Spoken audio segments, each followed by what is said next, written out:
High WhatsApp everyone, मैं हूं Rimita and welcome back to my YouTube channel. Guys, firstly please take care of yourself and take every precautions against कोविड-19 because you are precious to me. दोस्तों, आज मैं explain करूंगी Indonesian horror movie जो कि है बंकितन्या माइत यानी कि राइज ऑफ द डेड, और इसका इंग्लिश में नाम है dark soul. So without wasting any time, let's get into the horror coaster ride of this movie. Movie start होती है और हम एक जंगल का सीन देखते हैं जहाँ एक लेडी कुछ चैंटिंग कर रही होती है और वो चैंटिंग करके एक डार्क सोल को बुलाती है। गाइस, ये लेडी कौन है ये आपको आगे पता चलेगा। उस डार्क सोल की मदद से वो लेडी किसी से बदला लेना चाहती थी, जिसके बदले में वो डार्क सोल उस लेडी से कहती है कि वो उसे पूजे, और वो लेडी ऐसा ही करती है। जिसके बाद हम नेक्स्ट सीन में एक इंट्रो देखते हैं जिसमें लिखा था कि 1965 से लेके 1966 के बीच एक पेंडेमिक हुआ जिससे बच गए कपल जिनका नाम था लिमान और उसकी वाइफ एर्नी बच गए, और वो गुगुन कबांग नाम की जगह पर रहने लगे। वो जगह वुड्स के बीच में थी जहाँ 3 बच्चे हुए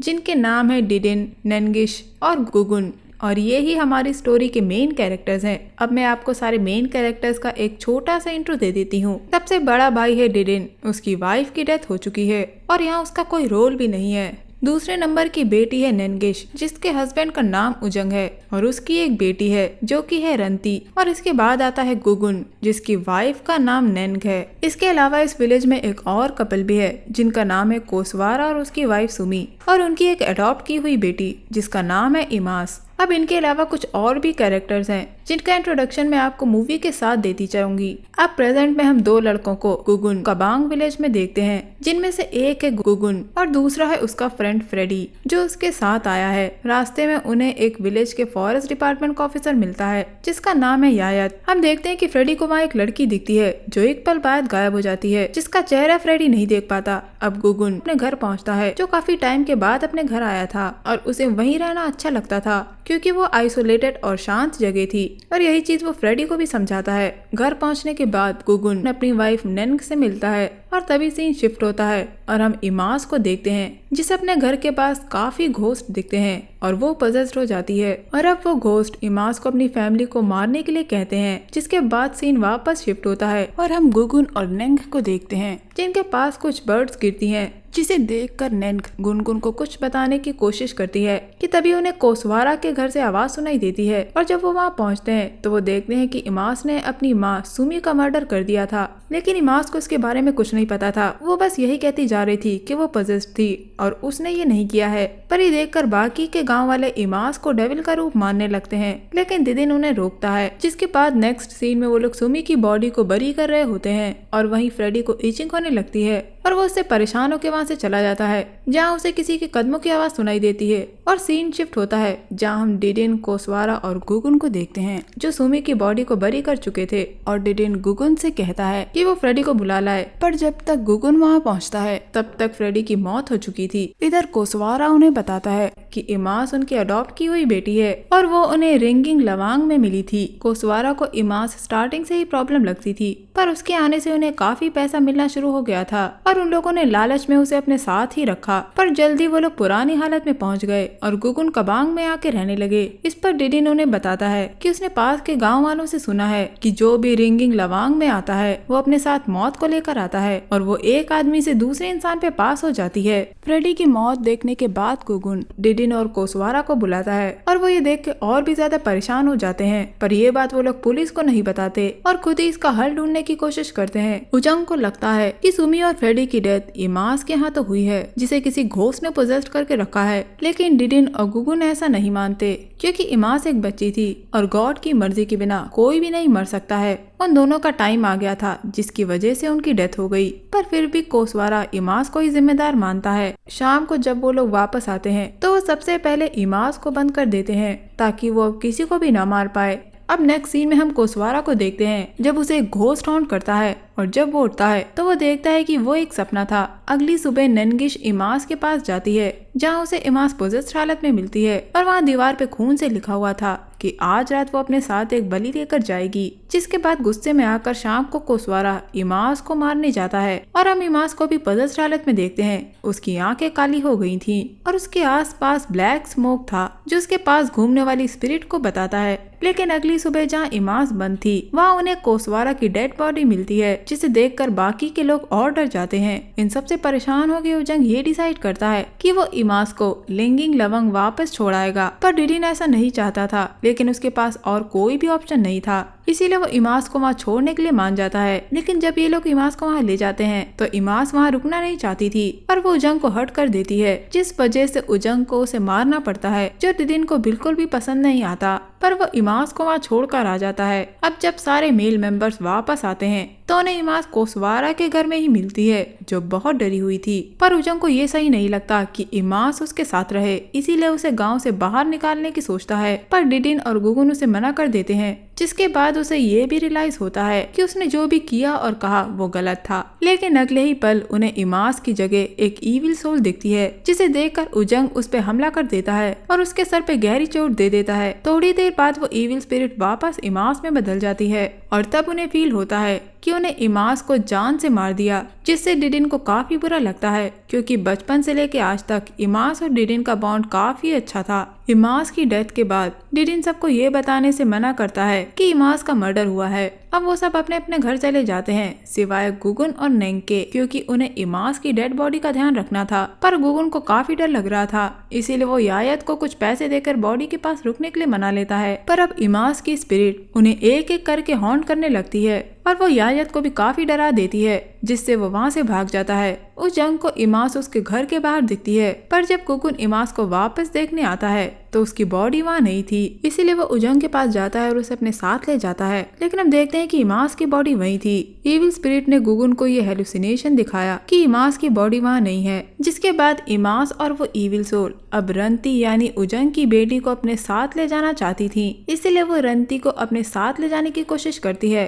पर नैनगिश टाइम पर आकर उसे बचा लेती है। अगले दिन इन सबसे परेशान होकर गुगुन अपने एक दोस्त उस्ताद मुक्ति को बुलाता है, जो घोंसली एक्टिविटीज को कंट्रोल करना जानता था। और अब उस्ताद के वहाँ पहुँचने के बाद उस्ताद और बाकी लोग इमास की बॉडी को बरी करने के लिए ले जाना चाहते थे, पर इमास की बॉडी काफी भारी हो गई थी और वो उसे हिला नहीं पा रहे थे। और हम देखते हैं कि उस्ताद को इमास की जगह ईविल सोल दिखती है और वो ईविल सोल एकदम से उस्ताद के सामने आकर उसे हॉन्ट करने की कोशिश करती है, पर उस्ताद अपनी चैंटिंग करना बंद नहीं करता और वो सोल थोड़ी देर में वहाँ से चली जाती है। जिसके बाद वो वहाँ से डिडिन के घर जाता है और उस्ताद बताता है कि वो स्पिरिट काफी स्ट्रॉन्ग है, इसीलिए उसे अपने मेंटर की हेल्प लेनी होगी। और इसी बीच गुगुन से इमास के मर्डर की बात निकल जाती है और उजंग उन्हें सब कुछ सच बताता है कि उसकी वजह से इमास की डेथ हुई है। जिसके बाद वो ईविल सोल फिर से रंती को पोजेस करके अपने साथ ले जाती है, पर नैनगिश उसे देख लेती है और वो उसके पीछे उसे रोकने जाती है, पर रंती अब फुल पोजेस्ड हो गई थी, इसीलिए नैनगिश बाकियों से हेल्प मांगती है। पर सबसे पहले उतंग भागता है और उसे बचाने जाता है, पर वो सोल उजंग को ट्रिक करके उसे गड्ढे में गिरा देती है, जिसकी वजह से उजंग के पैर पे चोट आ जाती है। पर रंती को भी उस्ताद किसी तरह बचा लेता है, लेकिन उन्हें उजंग कहीं भी नहीं मिलता। अब वो लोग अगली सुबह फिर से उजंग को ढूंढने आते हैं और इस बार उन्हें उजंग मिल जाता है और वो उसे अपने साथ ले जाते हैं। अब उस्ताद वहाँ उनके आसपास एक प्रोटेक्टिव सिंबल बना देता है ताकि उसके आने तक कोई भी खतरा ना हो, पर रंती बाहर जाके उसे तोड़ देती है और उसे इमास पोजेस्ट करके अपने साथ ले जाने लगती है। और इधर नैनगिश और उजंग को वही सोल हॉन्ट करने लगती है और वो समझ जाते हैं कि रंती ने प्रोटेक्टिव सिंबल तोड़ दिया है। इधर कोसवारा के घर पे नैन गुगुन को अपने साथ लेकर आई थी ताकि वो इन सब से रिलेटेड कुछ ढूंढ सके जो इन सब से बाहर निकलने में उनकी मदद कर सके। और उन्हें एक लॉकेट मिलता है जिसमें एक लेडी की फोटो थी और एक डेट लिखी हुई थी। जब इमास रंती को अपने साथ ले जा रही थी तब दिदिन आकर उसे रोकता है और वो उसे याद दिलाने की कोशिश करता है कि वो और इमास कितने क्लोज थे। इमास अपने पेरेंट्स से भी ज्यादा दिदिन के क्लोज थी, जिसे याद करने के बाद वो वहाँ से रंती के बिना ही चली जाती है और ये सब गांव के लोग देख रहे थे और वो दिदिन को थैंक यू बोलकर वहाँ से चले जाते हैं। अब अगले दिन हम उस्ताद को देखते हैं जो अपने मेंटर के साथ था और वो अपने मेंटर को सब कुछ बताता है, पर उनके मेंटर उसे समझाते हैं कि अल्लाह के बिना वहाँ कुछ भी नहीं होगा, जब तक किसी का टाइम नहीं आता कोई भी मर नहीं सकता। इसलिए वो लोग उस स्पिरिट के पास्ट के बारे में पता लगाएं या इमास से रिलेटेड कुछ ऐसा ढूंढे जो उनकी हेल्प कर सके उस स्पिरिट को रोकने में। जिसके बाद वो उन्हें कुरान शरीफ से कुछ लाइनें बताकर वहाँ से भेज देते हैं। अब उस्ताद उस फोटो वाली लड़की के बारे में पता लगाने की कोशिश करता है और उसे उसका नाम पता चलता है और उस लेडी का नाम था मरीसा। जिसके बाद उस्ताद मरीसा के घर जाता है जहाँ उसे उसकी मदर मिलती हैं, जो उसे बताती हैं कि मरीसा जिस रेस्टोरेंट में जॉब करती थी वहाँ के ओनर और कुछ एम्प्लॉयज ने मिलकर उसे सेक्सुअली मोलेस्ट किया था, जिस वजह से मरीसा बिल्कुल टूट गई थी और वो प्रेग्नेंट हो गई थी और इस चीज ने उसे और भी परेशान कर दिया था। मरीसा उस बच्चे को जान से मारना चाहती थी लेकिन उसकी माँ ने उसे ऐसा करने से रोक दिया। जिसके बाद एक दिन वो अपने आप ही कहीं चली गई और फिर कभी वापस नहीं आई।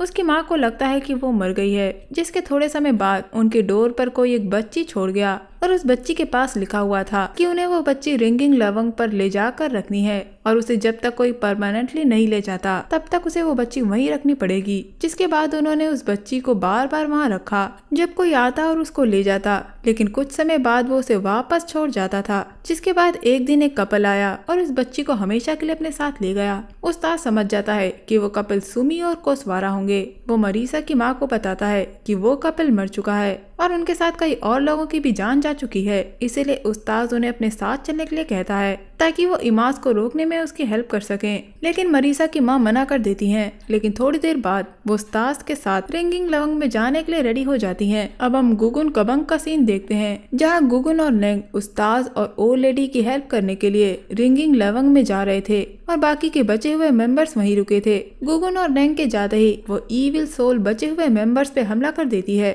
जिनमें डिडिन, उजंग, रंती और ननगिश थे। और वो सोल रंती को पोजेस्ट करके वापस अपने साथ ले जाने की कोशिश करती है, पर उजंग आके उसे रोकने लगता है। तब वो स्पिरिट उजंग को पोजेस्ट कर लेती है, जिसके बाद पोजेस्ट उजंग डिडिन और ननगिश पे अटैक करता है। और दूसरी तरफ रिंगिंग लवंग में उस्ताद और ओल्ड लेडी दूसरी दुनिया में जाने की तैयारी करते हैं ताकि वो ओल्ड लेडी इमाज की सोल को वहाँ से वापस ले आए। और इसमें उनकी हेल्प नेंग करती है क्योंकि उसके पास एक स्पेशल गिफ्ट था कि वो घोस्ट को देख सकती थी। इसीलिए नेंग ओल्ड लेडी के पीछे बैठती है उनकी हेल्प करने के लिए। और अब ओल्ड लेडी दूसरी दुनिया में पहुंच जाती है और इमाज को ढूंढने लगती है। और कुछ देर बाद उन्हें इमाज मिलती है, पर इमाज काफी गुस्से में थी। वो कहीं भी जाना नहीं चाहती थी क्योंकि उसकी ग्रैंड माँ यानी कि इमाज की दादी ने उसे रिंगिंग लवंग में छोड़ दिया था, जिसकी वजह से उसे इन सब परेशानियों का सामना करना पड़ा। और इधर हम देखते हैं कि उजंग को पोजेस्ड देखकर उसकी बेटी रंती उसे गले लगा लेती है, जिस वजह से वो नॉर्मल हो जाता है। लेकिन रंती बेहोश हो जाती है। और इधर दूसरी दुनिया में